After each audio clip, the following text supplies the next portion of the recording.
আলহামদুলিল্লাহ আমার এই যে কুমড়া আসছে, এই একটা কুমড়া আসছে, তারপরে যে এই একটা কুমড়া আসছে, তারপর কালকে প্রায় 5-7টার মতো ফুল নিয়ে গেছিলাম। এই ফুলটা পাখি, ফুল ফুটলে পাখি এসে এসে খায় ফেলায়, যার কারণে আমি নিজেই নিতে পারি না বাসায়।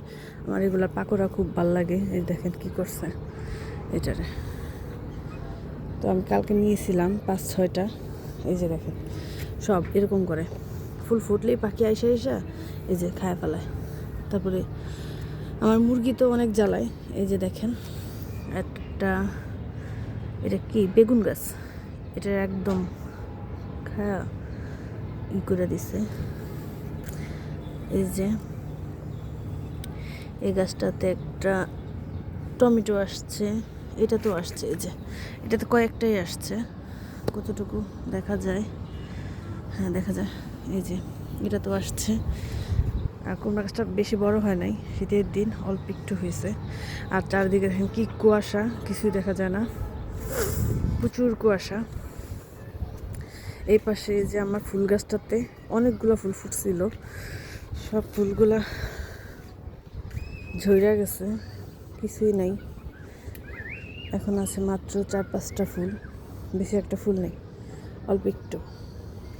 সিম খাওয়া অলরেডি শেষ পর্যায়ে, অল্প একটু আছে, বেশি নাই। তারপর লাউ আছে কিছু, কিন্তু পোকা ধরাতে লাউগুলো একদম নষ্ট হয়ে গেছে। বেগুন মোটামুটি অনেকগুলো খাওয়া হয়েছে, এখনও গাছে আছে।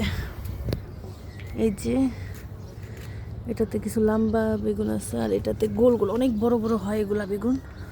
অলরেডি আমার এই গাছ থেকে 2টা খাওয়া শেষ, এখনও গাছে 2টা আছে। এই যে এই সাইডে একটা, এই সাইডে একটা। এই যে লাউ শাক আছে, লাউ শাক করছি অল্প একটু, যে মাঝে মধ্যে খাওয়া যাবে। আমার লাউ শাকটা আমার খুবই, আলু শাকটা আমার খুবই ভালো লাগে খেতে। দেখেন অল্প একটু করা, কিন্তু আমার মুরগি দেখেন সব কিছু আমার আগে আমার মুরগি খেয়ে ফেলে। তারপরে এই যে একটা বেগুন গাছ, এটার পাতা কিছুই নেই, একটু পাতা বেরোলে মুরগি খেয়ে ফেলে। এই যে এই গাছগুলো আরও সেম, নিচের কোনো পাতাই নেই, সব মুরগি খেয়ে শেষ। পুঁই শাকটা নষ্ট হয়ে গেছে, শীতের দিন হয়তো এই জন্য, আর বিচি আসছে এই জন্য। আর চারিদিকে কুয়াশা, আর কুয়াশা, কিছুই দেখা যায় না, একদম অন্ধকার। এই যে অনেক সুন্দর একটা লাউ ফুলটা কিন্তু অনেক সুন্দর। যাক, আজকে এই পর্যন্তই। তো ভালো থাকবেন সবাই, আল্লাহ হাফেজ।